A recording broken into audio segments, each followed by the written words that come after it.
Stranka slobode i pravde predlaže izmene Zakona o igrama na sreću kojima se povećava naknada za organizovanje kockanja i klađenja, izjednačava sa naknadom koju plaćaju ostali priređivači klasičnih igara na sreću, odnosno Državna lutrija Srbije. Privilegije koje ste dali kladionicama i kockarnicama su udžbenički primer sistemske korupcije, koji su doveli do toga da za samo 4 godine kladionice i kockarnice više nego dupliraju svoj prihod, da u 2025. godini samo 5 najvećih kockarnica ostvari prihod od 766 miliona evra, odnosno 100 miliona evra ili 15% više nego u prethodnoj godini, a da prihod Državne lutrije Srbije padne za još 2%. Državna lutrija Srbije po prihodima više nije ni među prvih 5 priređivača igara na sreću, a godinama je bila ubedljivo najveći.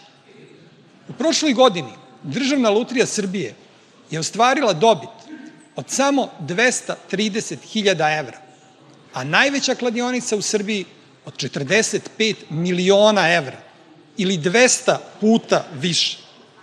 Nije ni čudo kada ste Državnu lutriju Srbije opteretili svim mogućim nametima, a kladionicama i kockarnicama obezbedili status najpovoljniji poreski mogući.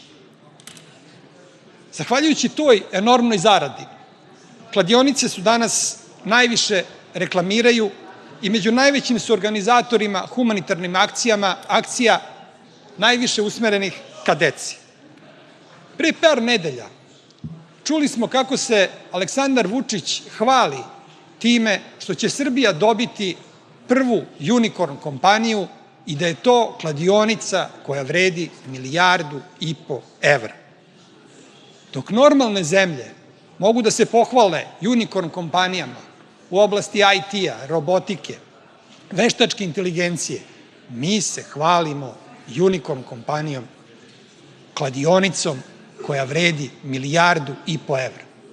Sad se zamislite koliko novca je ta kladionica isisala od građana Srbije, koliko porodica je unesrećila i kakvo bolesno koruptivno okruženje za razvoj kladionica ste napravili, pa ta kladionica danas vredi 1,5 milijardu evra.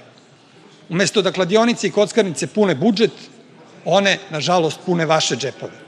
Zato ograničite enormne zarade kladionica, oporezujte ih kao što to rade sve razvijene zemlje, primenite i sve ostale predloge o kojima je govorila moja koleginica Mila Popović i pokušajte bar malo da smanjite katastrofalan efekat ove pošasti na građane Srbije. Hvala.